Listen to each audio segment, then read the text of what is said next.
3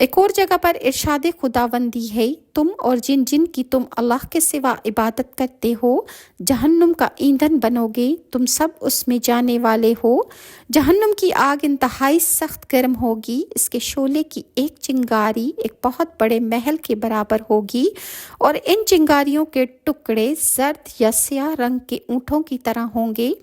جہنم کی آگ کی شدت کا تذکرہ کرتے ہوئے اللہ تعالیٰ نے سورہ مرسلات میں ارشاد فرمایا، اور بائیں ہاتھ والے کیا ہیں؟ بائیں ہاتھ والے وہ گرم کھولتے ہوئے پانی اور سیاہ دھوئیں کے سائے میں ہوں گے، جو نہ ٹھنڈا ہوگا نہ فرحت بخش۔ ایک اور جگہ ارشاد خداوندی ہے، اور جس کے اعمال کے وزن ہلکے ہوں گے اس کا ٹھکانہ ہاویہ ہے۔ اور تجھے کیا معلوم کہ وہ کیا ہے؟ وہ بھڑکتی ہوئی تندو تیز آگ ہے۔ جہنم کی آگ دنیا کی آگ سے 70 گنا زیادہ گرم ہے۔ حضرت ابو ہریرہ سے روایت ہے کہ رسول اللہ صلی اللہ علیہ وآلہ وسلم نے ارشاد فرمایا، تمہاری دنیا کی آگ جہنم کی آگ کا 70واں حصہ ہے۔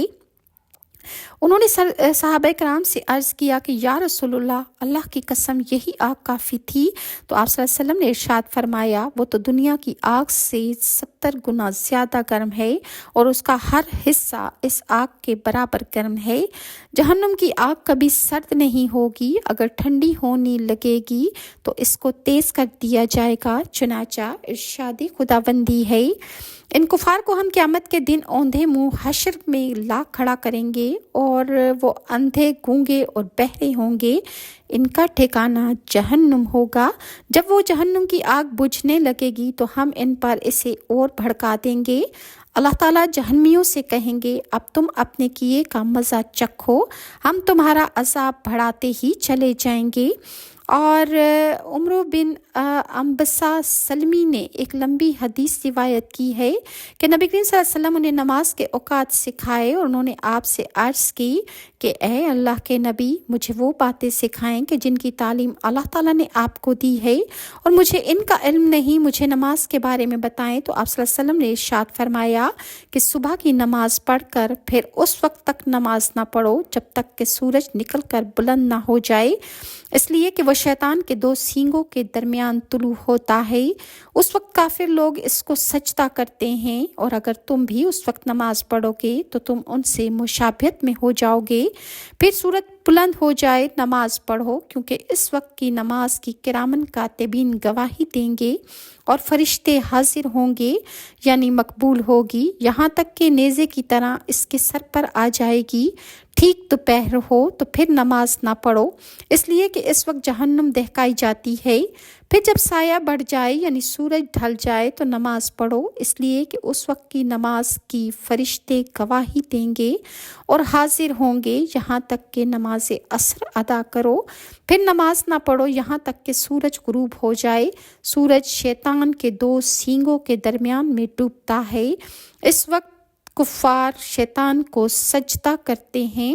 جہنم کے مختلف طبقات ہیں، جو طبقہ سب سے نیچے ہوگا اس میں سخت ترین عذاب دیا جائے گا، لہٰذا اس طبقے میں منافقین ہوں گے، لہٰذا ارشاد ربانی ہے منافقین جہنم کے سب سے نچلے طبقے میں ہوں گے، اور تم کسی کو ان کا مددگار نہ پاؤ گے۔ حضرت ابو ہریرہ سے روایت ہے کہ رسول اللہ نے ارشاد فرمایا، جہنم خوشگوار چیزوں سے ڈھانپ دی گئی ہے، جبکہ جنت ناگوار چیزوں سے ڈھانپ دی گئی ہے۔